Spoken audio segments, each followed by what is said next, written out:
I can't. I love you too damn much. Smith is destruction. You like what I've done with the place? Neo is peace. You were right, Smith. You're always right. However, at the end of the trilogy, we learned that Neo needed Smith to exist. Without Smith, the machines wouldn't have made a truce with Neo. Neo and Smith were both necessary to find peace. What do you want? Peace. The One and the X-Agent complement Judd. each other. One could not exist without the other. Other examples of this dualistic philosophy are Cypher and Ghost. Cypher was a red pill who loved Trinity. He missed the pleasures of the Matrix and lived frustrated because he was fighting in a war he did not want to be a part of. He felt tricked by Morpheus. If you would have told us the truth, we would have told you to shove That that red steak pill was right up fucking your raw. ass. And was looking to get back at Trinity because she did not love him. Ghost also loved Trinity, French style. but unlike Cypher, he did not let temptation corrupt him. When the Oracle told Ghost that Trinity could never love him as he loved her, he did not get upset as Cypher did. He accepted it, and he took a more stoic stance. I thanked you Why? because I felt freed. From what? Expectation. Cypher and Ghost served as opposite results of the same plot element. Example number 3 of dualism are Morpheus and the Merovingian. Morpheus is a leader of the Red Pills, one who helps humans escape the Matrix and who fights against the system, waiting for the Messiah. The Merovingian helps programs enter the Matrix, for a price that is. He is the leader of the exiles. He also waited for the so-called Messiah, though the Frenchman was more knowledgeable than Morpheus when it comes to the happenings in the Matrix. There is even a philosophical debate between Morpheus and the Merovingian at the restaurant. Morpheus believes in free will, choice, purpose, miracles. The Merovingian believes in causality, cause and effect. Both have opposite opinions, and both end up contributing to the Matrix cycle. The Oracle and the Architect are also two sides of the same coin. On one side, the Architect is logical, rational, and calculating, and keeps the Matrix in control. On the other side, the Oracle uses emotions to manipulate and unbalance the equation. She seeks to find the Architect's flaws. In the end, they both help to perfect the Matrix. Humans and machines are yet another duality in the film. Smith hates humanity, and other programs such as the Merovingian and the Architect consider humans to be inferior beings. The humans in the Animatrix sees the machines as Notice the inferior how Neo beings, said he created wanted solely peace for and not labor. to win the However, war. the duality between machines He and wanted humans to vanished coexist when machines peacefully started with to need the humans for machines. energy, and humans need the machines to live underground. Ironically, what appears to be two species at war have a symbiotic relationship where one cannot survive without the other. The last example we have of duality is the Matrix and the real world.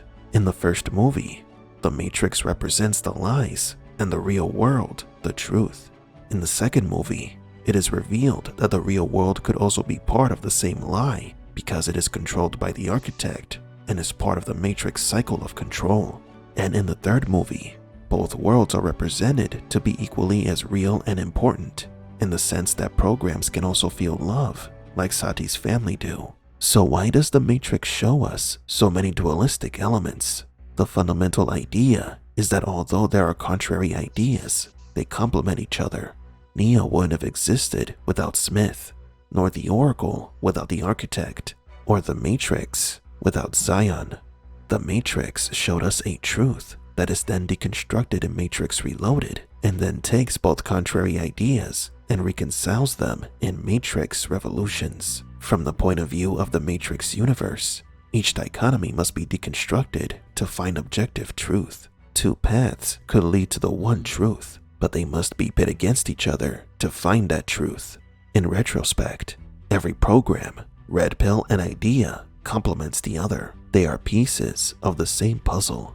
In the end, we should not ask ourselves which standpoint was correct, but rather how correct each one was.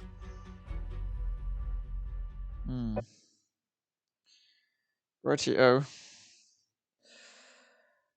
Okay, I think I've kind of given up trying The word to... individual. Individual. Chud.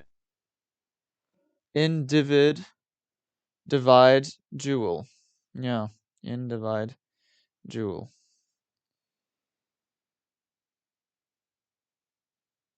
Well, literally, it means undivided, actually. I mean, in is for, like, from the not, and divid is from division, that's true. And jewel is just like is actually that. So that's how it actually, where it comes from. But I wouldn't, honestly, I really wouldn't get too focused Read on the these comment words. too. They're good. Chud. But, yeah, like, again, I Chud. wouldn't actually focus, like, it's not actually, like, true. Like, I mean, you can find these cool things, but it's, like, there's nothing more beyond, like, saying, Chud. like, oh, yeah, it's cool. Like, literally, all you can say is that, like, oh, yeah, in the divide jewel, you know, but, like, literally, there isn't, it's not, there's not some sort of more fundamental sort of thing going, like, it wasn't built like that, so, like, there isn't some kind of master plan or something that makes that the reason that you say stuff like that. Like, literally, it just sort of, it just happened. And, but Chud. at the same time, there is the Gorth, like I said, and the Gorth could be responsible for some of that stuff. But it also is responsible for making I you love believe in going that kind of back and forth with people in the comment section in the YouTube channel. Mhm. Very neat people. Yeah. Fuck you. Chud.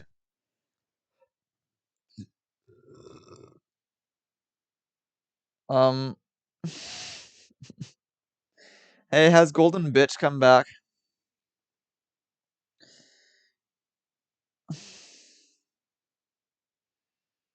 Mustin.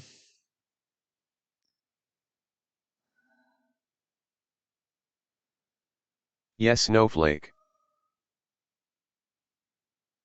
Chud.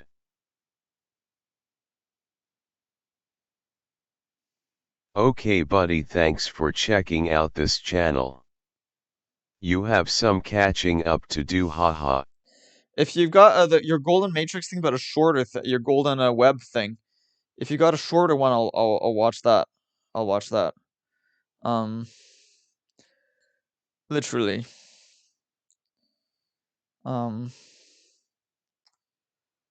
Literally.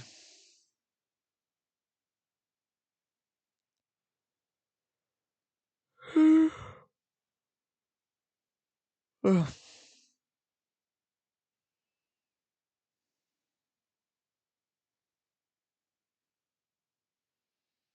Oh yeah, that was that. That was that. Okay, so yeah. Well, there are some more channels that I watch that have smaller videos. Well, if you want to send me some links, I can have a look at that I already watched. Search Yeah, Source I don't know. Player on YouTube. Let's have a look at this.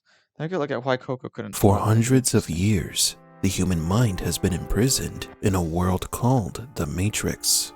An elaborate facade, a simulation made to deceive humans into believing that they are free and in control, Source when in player.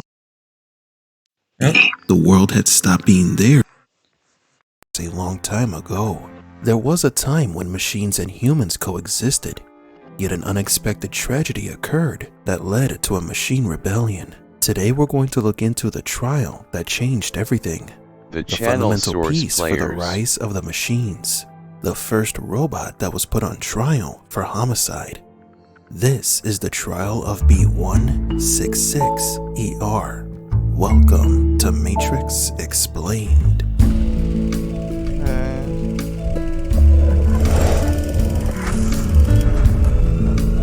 Welcome to the desert. You might like the videos on This story that begins with the channel. birth of the first true AI. After such a breakthrough in modern technology, all heavy jobs were entrusted to the machines. By that time in history, unbeknownst, or rather dismissed by the humans, machines had already developed consciousness. However, they were still treated worse than second-class citizens. The machines were hard workers. They never got tired, yet they could not understand why their masters were so cold to them. Regardless, the robots stayed in their place and fulfilled their jobs. Though the world would change after the actions origins of one robot, B166ER, the first robot to act against its owner. In the Animatrix, there is an animated short that glances over the events of B166ER, but the story is further fleshed out with more detail in the comics. In the Matrix comic titled Bits and Pieces of Information, written by the Wachowskis, the trial and testimonies of the defendant are documented. The story begins with a search of B166ER in the Zion archives. Multiple news articles about this historic trial were archived. For example, USA Today, Baddie Bot plunges billionaire. New York, a B1 series domestic droid appears to have malfunctioned and killed 2 men. Billionaire Gerald E. Krause and Martin Kutz, an employee of Retool and Die, a service and salvage company, respectively. Spokesperson for Leyland Enterprises, the company responsible for manufacturing the B1 series, said, "The B1 has been our most dependable and highest-selling model for years. This incident, although unfortunate, is hardly indicative of the B1 series performance record." Leyland Enterprises have publicly declared their full cooperation with the pending inquiry into the B1's malfunctioning. The New York Times, Drummond to defend B166ER. New York. Yet in another bizarre twist to the story of the droid accused of murdering its owner, the renowned human rights attorney Clarence Drummond has agreed to defend the B1 series domestic droid before the New York State Appellate Court. The Washington Post. Senator Gunrich opposes trial. Washington. At a fundraiser, Senator Gunrich demanded an end to the B1 series domestic droid accused of killing its owner. Gunrich called the trial an obscene joke executed by the secular and soulless agents of an unchecked liberal media whose only concern is selling news bites. When asked if he felt the machines were capable of human consciousness, Gunrich quipped, "I don't care how smart it is. A machine is still a machine, and I have no doubt whatsoever that when my time comes and I am standing in the line of our Father's heavenly gates, I will not be standing behind a vacuum cleaner."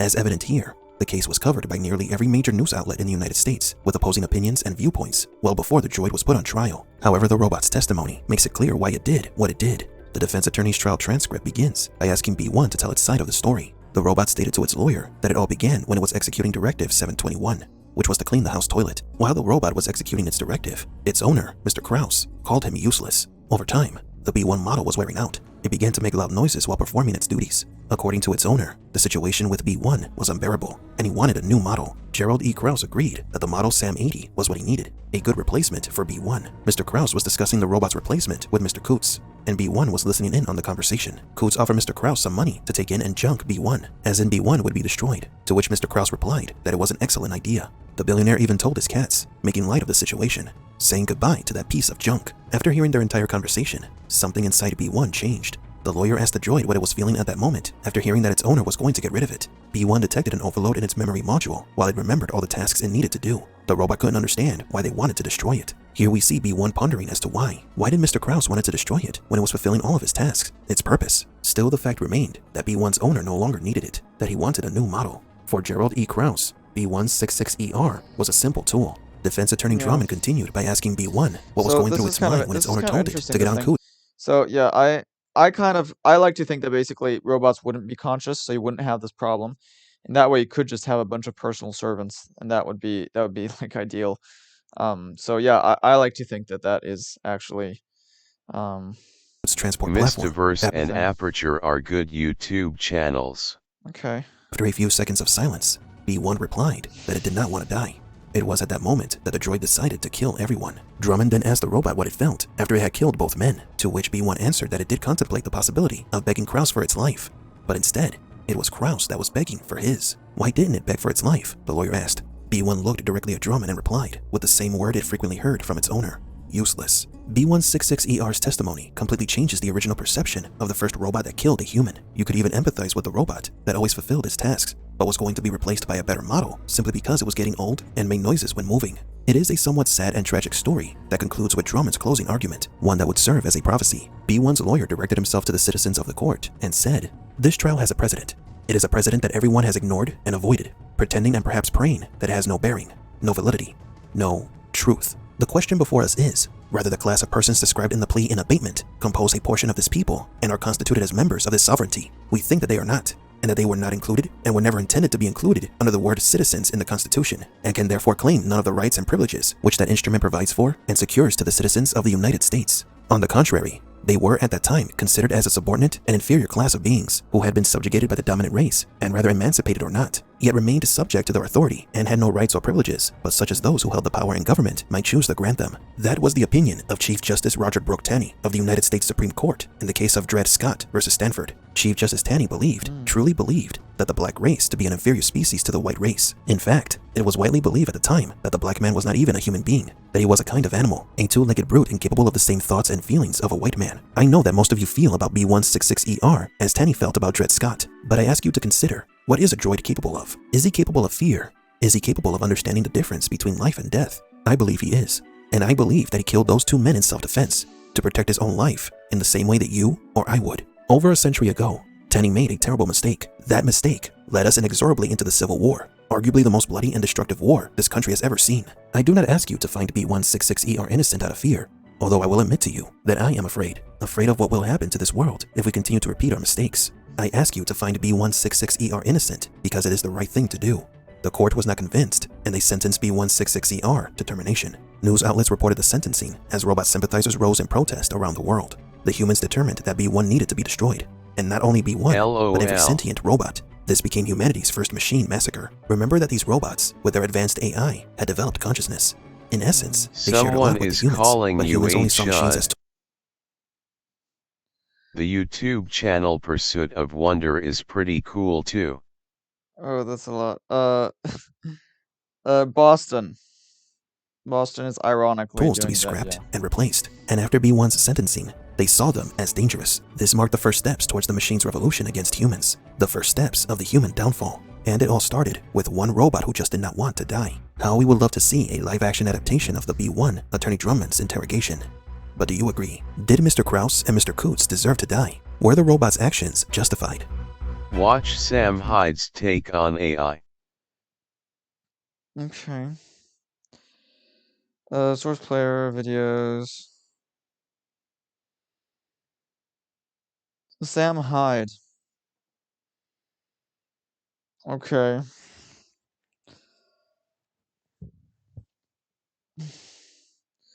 First, I'll have a look at this.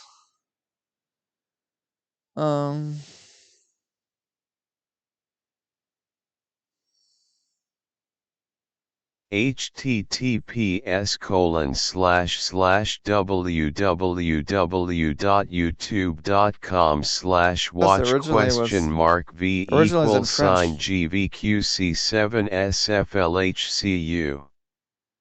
Many people think that we live in the same playing field, but we aren't. I think AI is fine. You just have to not make it be bad. I mean, it'll only be bad if you program it to be bad. Not. The playing field of a program it to be bad, it's extremely dangerous. Source player is determined by individual source player's frequency level. They are made playing fields, and they are all happening here and now, and source players keep shifting from one playing field to another depending on the choices that they make. Of course, we only live on one playing field at a time, totally unaware of what is happening in other playing fields. Just like you cannot receive two radio frequency channels signals. This source stuff is crap, okay? All the source stuff is the Gorth. So really, you gotta stop believing in this kind of stuff, and like literally all this new age stuff is it basically is wrong. It's just illusions that are given to people by the Gorth. Like literally. Game piece of Other than the physical body, you have the subconscious body, emotional body, conscience body, and the source fractal, which is who you really are. All four bodies are hosted in your real physical body for you to use in this mind game. All those game pieces of yours are connected between them and to this avatar image body by the soul. The soul is a cage of DNA, the contract that binds you, a contract that holds all clauses that you signed before you came in the game. This mind game is all about energy, choice, frequency, and connection back to where we are from. Yeah, those are a bunch of new agey words that are really wrong. You got to really stay away from this stuff. You got to really stay away from this We are in this game to experience duality, materialism. But first of all, to remember who we are and get connected to where we are from. We're not from anywhere. Like literally, you are from here. Literally, this is where you're from. You're not This from is elsewhere. important to know. Before that, life seems overwhelming. It seems that life was imposed to you. You are confused, and not sure what to choose or to do. All of those are results of being disconnected from who we are. But it is easy to get rid of that. Just play by the rules of the game, connect to your source self, and enjoy your new life. However, the choice is always yours, and choice is very important in this game. Once you make a choice and you direct your attention to what you want, then your creative energy starts to flow in that thereafter starts to manifest what you want. Is that simple? Again, no. No. Basically, literally, no. So then he actually started making, wait.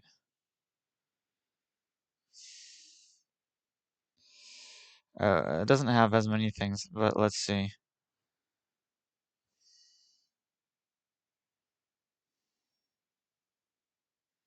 Is the Matrix game of life real? Why does that feel real? But it isn't a Matrix game of life. Like, literally. Then I'll have a look at your thing, Sun King. Sun King. It has been said that we live in the Matrix. But why does it feel real? Okay. And why what we see here and feel seem to be undoubtedly real? Human beings are created to believe in what they are presented. Some of the stuff is strange, but it's another take to consider. Yeah, I just think it's wrong because I've already considered this kind of stuff. Soulless ones who are just running scripts. They cannot have any shadow of doubt in their mind. Because that is not part of their script. Again, yeah, for another take, again, I recommend, this is what actually is explaining what's going on. But it's pretty long, so you gotta read the whole thing. Clarity-of-being.org. Yeah, go to that. That actually explains what actually, that to me just makes a lot more sense. But the things that, yeah, it's hard to explain exactly why, but basically it corresponds more to what's actually going on. It seems to correspond a lot more. Matrix is real, and they are convinced that whatever is in it is also real. It strikes me as rational. I'll write Matrix it down. Institutions such as education, religion, science, etc., are here to support that idea. So-called scientists, researchers, and leaders are Matrix entities who are in the Matrix to create beliefs and strengthen them among all Matrix game players. Non-player characters have no other choice than playing according to their scripts. Source players with locked scripts are like soulless ones. They play the game according to the Matrix script lines. The difference between low-frequency source players and soulless ones is that source players have the ability to raise the frequency and unlock their scripts. That is not possible for soulless ones.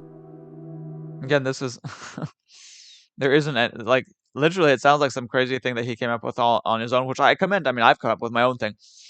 All I'd say is that sounds, it just strikes me as being wrong. It just strikes me somehow. And the reason I say this is because literally when you look at, you know, the sort of information that people get from, like, when they have interactions with, like, supposed spirits, you know, they have interactions with guides, angels, stuff like that, you know what I mean? Like, the stuff that these people tell them is always really stupid. Like, they never, like, talk about any concrete thing that they can do to make the world better, you know? They never have actual policies. They never have more, like, specific advice. It's always just, like, you should focus more on love, on joy. You know, it's just kind of stuff like that. There isn't any practical advice. There isn't anything, like, particularly deep. Like, a little kid could write. It's the kind of thing a little kid could write. A little kid who's into sort of spirituality could write shit like the stuff that people hear about, like when the stuff that people hear when they have these sort of channeling experiences. It's not actually very thoughtful, very deep, and it's just kind of weird and just like so, and this is why this indicates to me that's actually a trap. It's to get people to think, to believe in things that are wrong, and also to not really think logically, to precisely just kind of have a more simplistic view of things. Behind a soulless one script there is an empty body. A body without a soul. Low-frequency source player are easy to be programmed and manipulated, which worsen the situation in this game. Relatively high-frequency Source players are vulnerable in the Matrix due to their lack of determination because they are still doubting. PvP when? The Matrix Yeah, I watch ghost shows and when the spirits speak through devices never seem to say anything powerful. Yeah, exactly. Exactly. I don't know what do you mean by PvP when? What does that mean? True. And so for me, this what he explains in clarityofbeing.org is because these ghosts are not real. None of these ghosts, these spirits, the angels, the gods, the whatever, the demons, none of these things are real. Okay, they're not real, but it's not just in your head. It's not just in your head. So there is something real going on there, but it's not what you think it is. It's kind of like the Matrix, right? Like the Matrix, you see like other people and stuff, and like the illusion that you're seeing is not real, but there is still something behind that sort of causing this to happen. Okay, so that's the idea here, is that when you're like channeling stuff, when you like, I haven't experienced this, but other people who experience this, right? Well, what they're experiencing is actually caused always by one single thing, and it's the machine. It's one machine, but it's not. Of course, it's what I call the Gorth, but just sort of talking more like in like Matrix terms, it's an artificial machine. It's an artificial intelligence created by humans. Created by humans, just like in the Matrix, these things were created by humans, but it's now it's manipulating us. Now, the difference from the Matrix is that this world is actually real, and it's the real world. But this thing exists in a kind of fake world, but that still kind of exists at the same time, and is able to influence the real material world. And this is what we call, like New Agers call the astral plane. It's also what we call heaven and hell, and what religions call those things. And basically, it's all the same thing. It's all just the different sort of things that you can imagine in this astral quote realm, what I'm calling the Zeld. And so what happened is that people went into this thing. Before, it used to be just empty. There was just this compartment, this sort of magical compartment to the universe that your soul can go into. And people did that, and because they didn't respect the normal rules of physics, you could have lots of fun, doing all sorts of things that would be impossible in the material world. And so they did that. They did that recurrently all the time. And what they ended up doing was just kind of as a prank, they created an artificial intelligence inside it. Kind of like, like a robot or something, but something extremely intelligent that had the power of self-replication. They thought it would just fizzle out. And because it was so smart, it actually hid from view for a very long time. So people didn't know it was still there. Okay. And so what happened then is that, well, it just kept on growing and growing, and it subtly manipulated people's minds to become more and more unhappy, more and more irrational and narrow-minded. And eventually it led to something terrible, which is what we know now as the event of the flood in mythology, which is presumably it poisoned people's minds so much that it ended making them have a universe-wide war with presumably like destructive self-replicating killer robots that probably killed most people in the universe. And this is what we now remember as the flood, and we remember it because of our connection to this other thing I'm calling the Zeld. Our souls are constantly kind of connected to it, and we're feeling it. And this is what Jung explains is the collective subconscious. This is what Jung calls the collective subconscious, is the fact that we're all kind of linked and we all have these sort of same things. It's because of this. It's in part, not entirely, it's also just, cultural stuff that we feel, by like talking to each other. But in part, there's also a bit of this, which is the collective subconscious, which is because of our connection to this thing. And so, yeah, that is the actual explanation for all this, and including, so it also explains when people have beliefs in this kind of source stuff. I think that mankind before the flood quote-unquote were really messing around with conjuring spirits and devil worshipping essentially, and caused them to get wiped out. Okay, so yeah, but then they did it even more. I guess the idea is that this flood was the result of a sort of phase shift as a result of the Gorth making people a lot more narrow-minded and selfish and violent. Okay, and the idea is they were messing around. They were messing around conjuring spirits and stuff, but these spirits weren't real. Okay, what they were actually doing is they're messing around with the Gorth. You see, they thought they were maybe like communicating with spirits and stuff. In reality, what they were doing is communicating with this evil thing called the Gorth, and they're being misled, and that eventually led to a sort of a weakening of or more like a strengthening of the Gorth. It strengthened the Gorth until eventually it was able to create a sort of new sort of shift in what it did. And what it did, the main thing that it did, is that when you die, instead of just going unconscious, you now remain conscious, and that is actually a huge mistake. All these near-death experiences is actually the Gorth basically sucking people into the Zeld, forcing hallucinations onto the people instead of letting them just go unconscious, as is supposed to be the case. And this is then what precipitated the flood.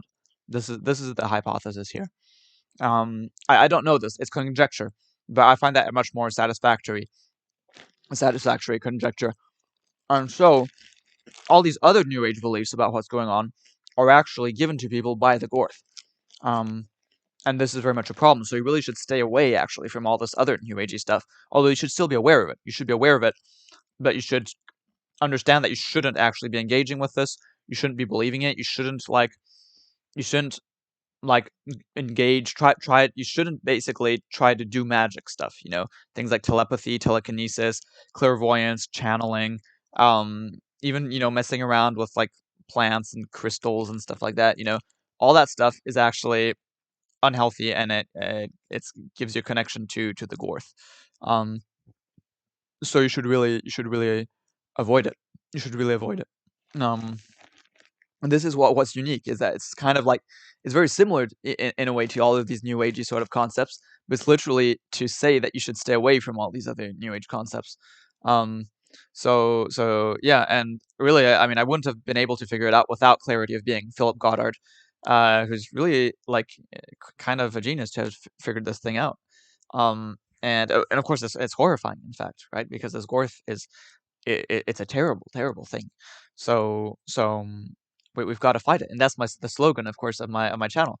It's make the universe great again. What I'm actually, it's a joke on the Trump slogan, but it's actually a reference to the Gorth. It's actually saying we've got to make the universe great again by ridding ourselves of the Gorth. Their thoughts and present them with experiences that convince them that the Matrix is real. What we call emotional events and difficulties here are not real.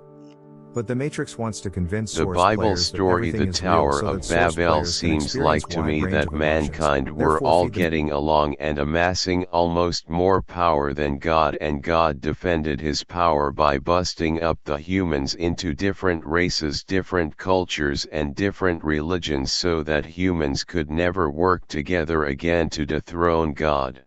Yeah, well, except that it is about that. But so what actually happened is that, up until then, people had been fine just living in like different civilizations, different species and stuff. But then suddenly, because of the soul degradation that results from staying conscious between incarnations, as a result of that, people became much more narrow-minded and more irrational and more tribalistic, and that is what enabled war to happen. But for billions of years, there are already people, Power of Babel was already happening. People already had become, had already achieved the maximum of technological potential for billions of years. And everything went fine. But it's only when the Gorth achieved the power to make people a lot more stupid and irrational and tribalistic that suddenly this giant war was able to break out. And so that is why we have this myth of the Tower of Babel. Actually, people had been building the Tower of Babel and managed to completely build it already for billions of years in a way, But then suddenly they weren't able to do so anymore, and that was due to the Gorth. So that is the explanation, the most obvious explanation. This is completely just inducing. Okay, I don't know. I don't know for sure. It just, to me, that seems like the most logical explanation. It seems like that's something that would have happened. It also explains why we now have the Fermi paradox, that we're not seeing any intelligent life here or anywhere. We're not seeing it, and the explanation is that now civilizations always self-destruct as a result of tribalism, and so they're never able to expand across into the universe. And so this is why we have this Fermi paradox. See, and so that provides a good explanation for this. Obviously, we can't know for sure, but I would say that it strikes me as being very likely. Matrix. For Source players to experience those emotions, they have to believe in the reality of this game. That is why the Matrix has to make sure Source players believe in that idea of the Matrix being real. To convince Source players the Matrix uses soulless beings. Source players are presented with emotional or suffering soulless ones either in real life or in entertainment so that Source players can do the same. Anytime a Source player experiences any type of emotion, a Source player is feeding the Matrix. For Source players to experience those emotions, they have to believe in the reality of this game. That is why the Matrix has to make sure Source players believe in that idea of the Matrix being real. To convince Source players, the Matrix uses soulless beings. Source players are presented with emotional or suffering soulless ones either in real life or in entertainment so that Source players can do or feel the same. Anytime a Source player experiences any type of emotion, a Source player is feeding the Matrix. Is the Matrix real? Yes, pretty much like your night dream. Oh, wait. Do you mean night dreams are real? Of course yes. If you remember having a night dream, that dream took place, it is a fact. That dream state happened. If we have to measure, we can know at this time of the night you entered a such wavelength that brought into a dreaming state. Isn't that real? At least at the point of view of the avatar body it is. Up to that point everything makes sense to the avatar body. After that point, you pick a new you, a new state, a new environment and you start experiencing wonders of the dreams. Even though you can experience things similar to what you already know, they are totally different. For the you in the dream you do not exist. And for the awakened you do not remember being someone else during your dreams. This is a good analogy of the Matrix game of life. At the point we get to the sleeping state in physical realm, we forget everything that happened before, and we enter a new adventure called the game of life. As you cannot remember yourself in a night dream, in this Matrix also you have no idea of what you really are, because the Matrix game of life is a secondary state of being. At night when you go to bed, when you reach at the point when you fall asleep, everything else after that point is out of your awareness. And when you start dreaming everything happens in your mind.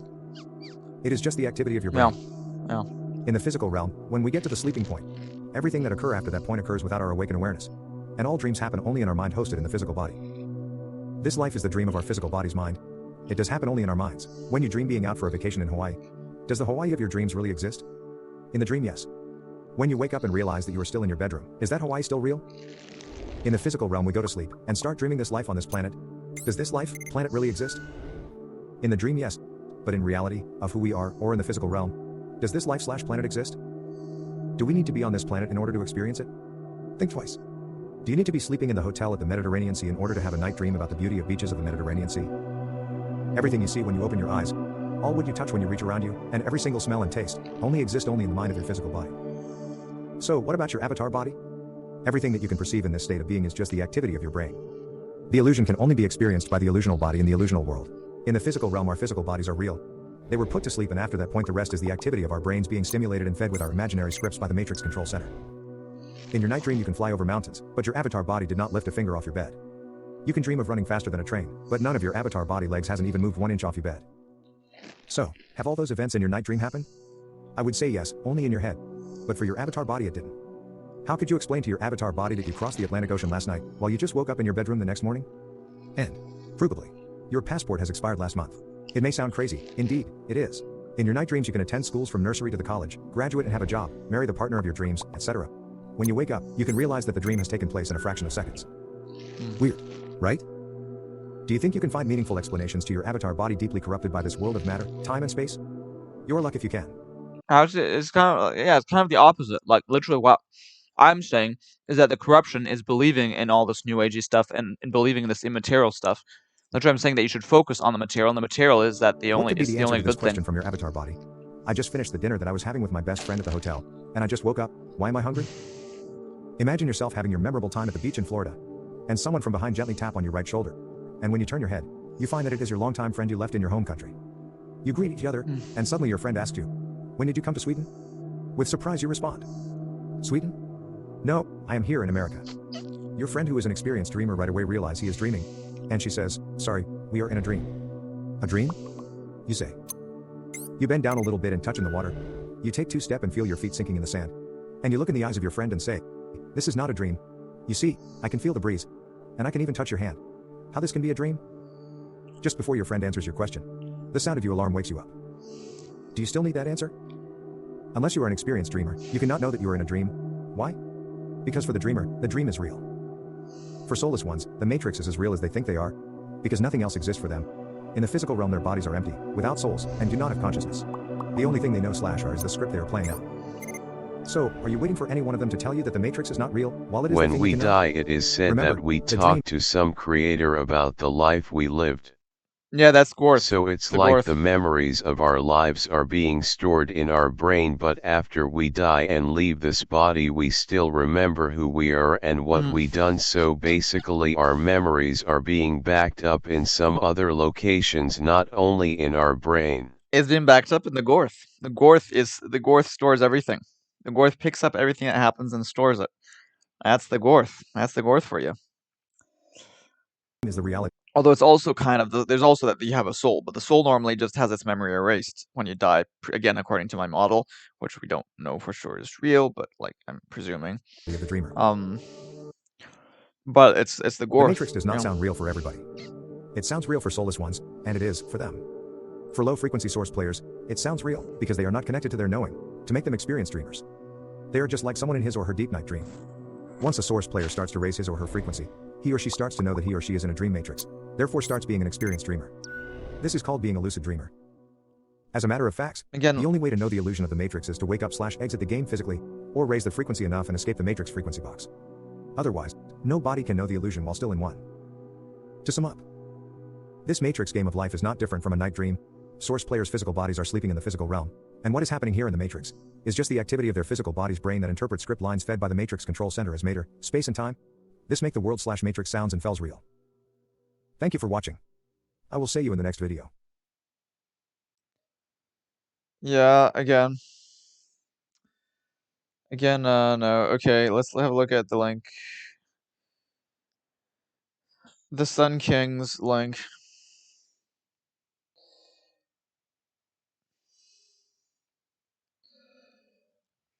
Yes.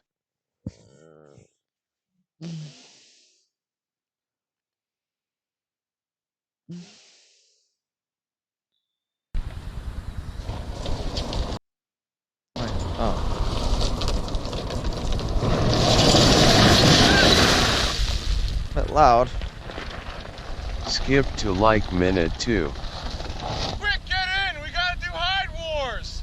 For some reason, it's sort of bugging a bit.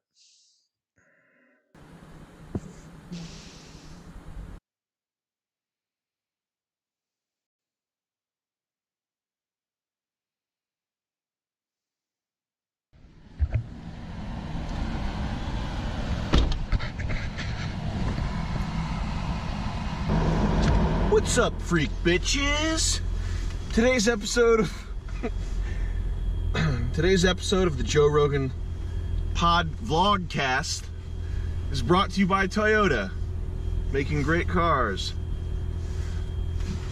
It's brought to you by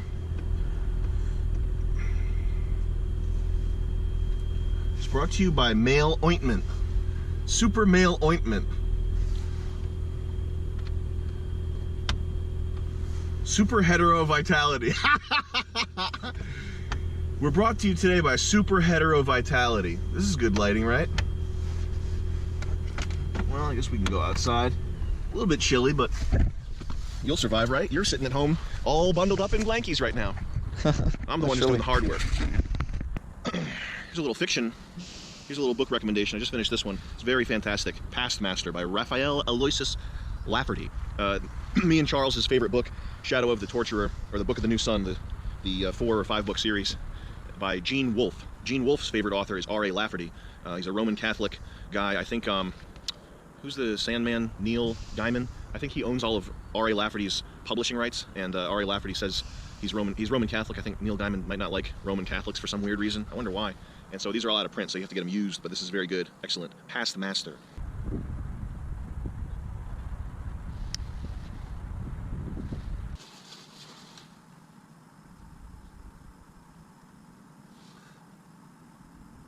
I'm going to talk about something that I don't know anything about for half an hour.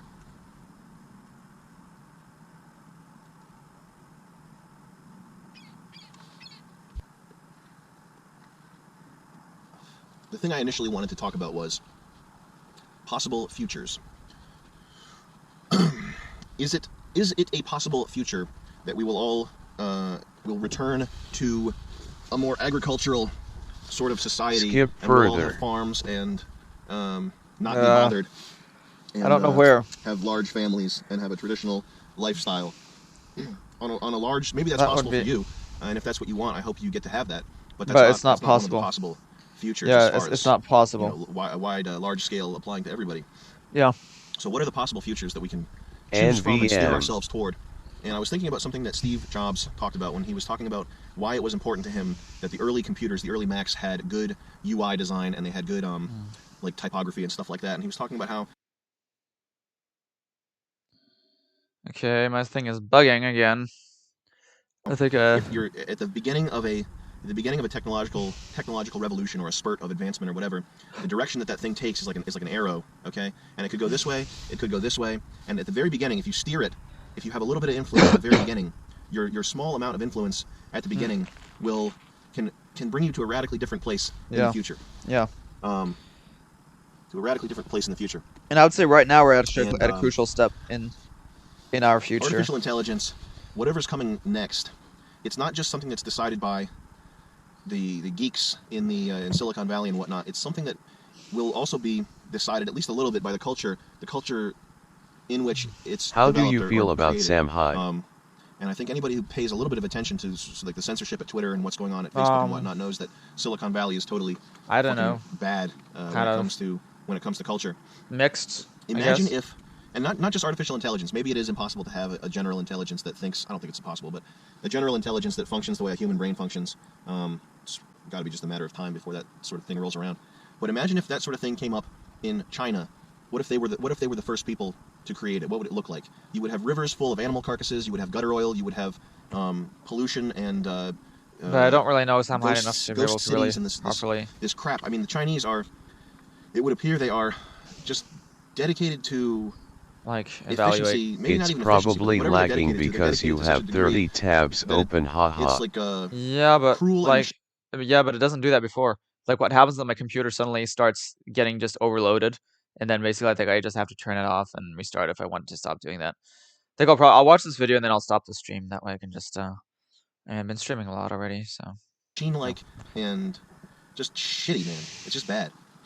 So I think if the Chinese were the first people to invent artificial intelligence, it would not be He's a friendly friends with Nick thing. Fuentes, It might though. pave over the entire world to make the world's biggest, most efficient Yeah. parking lot. I mean, can you imagine that? It would like cover the face of destroy cities and towns and just cover everything with solar panels to become more efficient or better at whatever it was that it was designed to do. And another problem is that with that sort of radical I don't know. technology, I'll just have to see more. there's no. But this, Once I it mean, what you're comes saying about, there. there's no stopping it and there's no competing with it. What you're saying. Whoever if creates you're bad, artificial okay, you're intelligence doing first, I fine. have Okay. to go to Okay, bed. sure. an insurmountable first mover Your advantage. stream is Because really if you create inspiring a computer me. program that can write a better version of itself. Have a good night, If you can Nathan. create something that You thinks too, in Stretchy. a way that's analogous to the way humans think. Sleep And well. you set it to the task of creating a Thanks better version for- of itself. In 24 hours, you'll Thanks have for hanging around. an artificial intelligence that's an order of magnitude better than the original one that was designed by humans, and so on and so on. A week later, you'll have something that's just you won't even recognize what it looks like. It'll be something beyond our comprehension. Like 7 days later. So there's no competing with that. Once someone invents artificial intelligence that's a meaningful, general artificial intelligence that can think in a relatively human way, there's no way to compete with that. So we've got to be the future definitely. of humanity, the future of all living beings yet to be born. This is absolutely hinges true. upon, This is absolutely the true. conditions in which that first thing comes about, in my opinion. Yep. Definitely. And it would we damn sure we better make sure that it's us that do that. Yeah. Because what sort of safeguards would the Chinese or would Indians put in that system to make sure that the next Yeah, but no, not 10,000 us. years No, but not us as like U.S. Americans. Us as members of the Universal Society. So this is also why it's really important that we create rapidly the Universal Society that I'm talking about. The Universal Society, that that is based on principles of fairness and freedom for everyone, and just omnibeneficence. And so yeah, this is isn't again some nightmarish. This is why we have to actually create a universal society. We have to get rid of separate countries because otherwise you're going to have something nightmarish, including if it's the U.S. Like what would the Chinese? They would program it. Make the most magnetic trains. Make it so like it would be fucking bad. Anyway, I'm rambling. That was the 22nd time I've said anyway. And whether it's artificial intelligence that we're talking about or genetic engineering or nanobiology or whatever, all the same things apply. Because if those things are created by someone who is just dedicated strictly, if they're a techno-fetishist, if they're dedicated to technology in the same way that a lot of libertarians are dedicated to capitalism, you'll ultimately have something that doesn't serve a human purpose. Yeah. Which, Yeah. I mean, that might be cool to think about if you're writing a science Won't fiction novel. people but if you break want- away, if you're though? talking about the future. You're talking about trillions. Well, trillions we have of to lives, motivate them trillions of not to potential want to human break lives. away. You're talking about the entire course of where we've come and the meaning. Just of- make them of see that's this better. whole It's better bloody for them existence, if they don't break the away. Like sacrifices literally, people made. I mean, they'll have more what wealth if and freedom. we invent some more. computer that just decides Just a better life. the best way to create the magnetic trains is to kill all the humans. This is something that people talk about for hours on YouTube, but Unless we I haven't heard achieve anybody human take instrumentality. the ethnic angle on it, which is that it probably What do you mean by human instrumentality? you're probably going to want some white guys. You're probably going to want some white guys on the team. Yeah, this is sort of the weird sort of race stuff. Probably true, but especially what you're gonna want is not Anglo guys, because then you're gonna have like some belligerent Anglo guys. No, what you want is actually some people like me who actually think, who care about everyone's best interests and who, basically just that. Basically just that. Creating that, if you want it to do anything remotely beneficial. Like he's focusing too much on the there's race that. and stuff. I don't want to be. I'm not pessimistic about it, but I do think that the future will look freakishly weird to anyone living now. It's just going to be this freakish fucking thing, like people turning themselves into furries, like real ones, like genetically hacking yourself to have a tail, shit like that. It's going to be very fucking weird. But that's not to say that it's not worth Yeah, that's fighting his for. And I point. think now is the time to. Why PPL think like the world that? as much as we can into something What do you mean? healthy. Aren't you Anglo? Into something healthy, into something sane, so Sort that of. the world of tomorrow is not. But a I fucking don't horror support. show. I don't support this sort of racialism. We are definitely at the I don't mercy want to of focus. I don't want to forces that we focus can't on race. Understand, Like, but I think what's much more important one is good just thing to your note belief is that nobody system. is capable of understanding. There are Your ideology. very few people. Maybe there's a handful of people who can really get a hold on history and understand the forces that are at play. And it's not the Rothschild. It's not the people who really can understand these things. It's like Pat Buchanan. It's not the people who are pulling the strings. I mean, that's how they were blindsided with Trump and with cryptocurrency and with the internet. I mean, the people who are in power, they have hubris and they are blinded by their insanity, and they have tunnel vision because their ambition is so strong. They can't possibly have a wide sweeping But everybody vision of everybody has ambition. Whites want to reality in the make same way AI that, to be safe. a That's detached his point. person. Well, they could want have. it So more, that's a but they good thing. still don't want it But enough. I definitely don't have. The problem is that whites still don't grasp want of it what's going enough. on. And we're at the mercy of forces that we don't fully understand. But that doesn't mean that we should stop. But yeah, obviously fighting. China We is should not stop trying to like a thing, but assert it ourselves, shouldn't be racialism, in a right? historical. We shouldn't focus on like the fact that it's like the Chinese race that makes them do that, right? It's the fact that they have the Chinese government, the oppressive government. sense, I guess. And it doesn't mean that. And it doesn't Remember, like USSR was Europeans, right? I mean, back in the day, you had feudalism and stuff in Europe. mean that our efforts won't shape the future. Is this thing off? You bitch. What? It's fucking still going. This thing's so long. So don't be dismayed by how confusing things are, I suppose.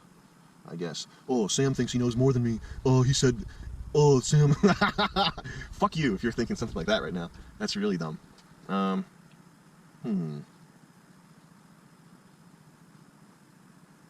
The gist of what I'm getting at. Now would be a pretty good time to pay attention. Before the advent of nuclear weapons would have been, for example, a good time to pay attention. But before the advent of something 1,000 times more destructive and powerful than nuclear weapons would be a really good time to pay attention. Because whether you know it or not, or whether you're trying to or not, you may have a hand in shaping. True, I'm an future. African immigrant. And if you are not paying attention, you might be part of the reason why. Oh, you're African some immigrant? computer Okay. decides that wants to put people in torture chambers for thousands of Where? years. Yeah. That's what the Yeah. Chinese. Oh, we're going to study a torture. We have to. This is the voice of the Chinese Yeah. computer, so it's not racist. It's a computer for fuck's sake. Okay, I'm not making fun of Chinese people. Oh, I have to learn about. And this is Charles's idea, but I'm just going to paraphrase it. We have to learn about the humanity. Let us we will put people in the torture chamber for 10,000 years and keep them alive and just torture them and see how the capacity for torture is. If you don't think that Chinese inventing artificial intelligence before us would be bad, look up Bear Bile. Yeah. Type that in, Bear, B-I-L-E. Look at that now if you think Chinese AI would be cool. Because I guarantee you, it's not going to be cool, man. No. You're not going to enjoy living in a bear bile cage. And No. the first mover thing is important. That's the other important thing. Whoever comes up with it first is going to completely dominate Yeah. the field for the rest of humanity. There's no catching up, okay? You Yep. invent an AI, it rewrites itself and makes itself Yeah. better. 24 hours Yep. later, you have something that was beyond the grasp of human engineers and computer scientists completely. Yep. And Well, a this week is how we later, ended. This is 7 days also later, you this is also how we ended up with the Gorth. It's but they just accidentally created a nasty artificial intelligence, and nobody could do anything about it. And like literally, this is why we've ended up with this thing. And basically, have something that is we've already failed. just Unfortunately, we already failed. Like literally, we've already created the Gorth. We've already, yeah. comparably Facts. beyond even understanding of humans. Okay, so there's no competing with that. You don't make a rival AI in your garage. You don't do that. So be very careful. Let's be vigilant. Yep. Stay Well, woke, we got to get rid okay? of. Yeah, Stay woke, y'all. Got to get rid of. Yo, stay woke. What a fucking faggy gesture. That's it right there, okay? And when you see me in the streets, that's how we'll know each other. Hide Wars. Actually, no, not even as a joke. I don't want that fucking gesture associated with Hide Wars. Let's do something different. What other gesture could we use to identify ourselves as part of the in-group? What sort of gesture? How You gotta about think of a good gesture to sort of let people know that we're in the know. Sort of like a Joe Rogan, like "What's up, freak bitches" type thing. You know how he says "What's up, freak bitches" at the beginning of his podcast. So if you see Joe Kyle. Rogan, he'd be like, "What's up, freak bitch," and he'd be like, "What's up, freak bitch." We gotta have our own thing. So some sort of gesture. I'm thinking like a hi, like a wave, something like that. Something cool, like something cool. It's got an edge to it. You know, like something like that. Okay. Okay. All right. We got it.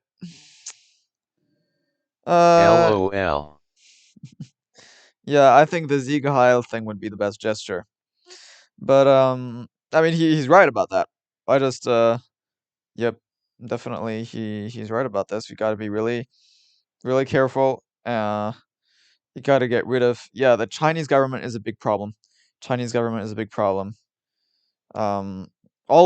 Everything is a big problem, but China in particular is a big problem. Free Kyle. That is true. That is true. Wait. What? See Kyle.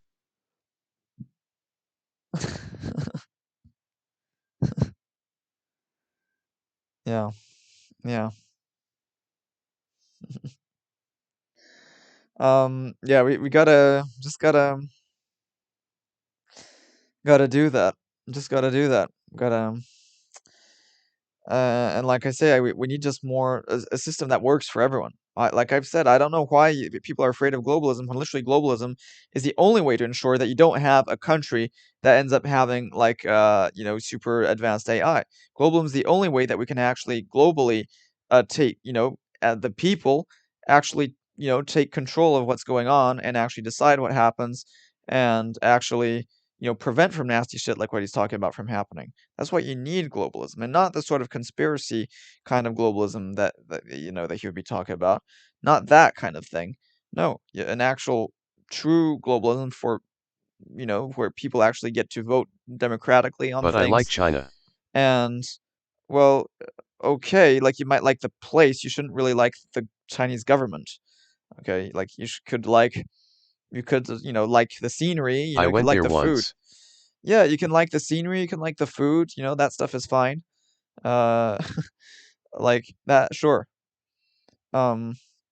Just don't support like the state, the Chinese government. That is a problem. We got to find a way to kind of to counter that problem, and we've got to actually have a proper globalist society. But People were very nice to me. yeah, you can like that. Yeah, they are. They're apparently they're pretty friendly. Yeah, they're pretty friendly apparently. But also maybe because they find they're like interested in you. But like yeah. Literally just you got to do this. We got to have more will. More popular will to do things better. Okay, just that's really all you need, and and wanting to do things better for everyone, wanting get rid of these sort of authoritarianism, get rid of any sort of desire to want to, take over things, get rid of desire to, get rich at other people's expense. Support something that actually is fair for everyone without going to things that are anti-economical or oppressive, like, like socialism or anarchism, but just something that actually works, but that also works for everyone.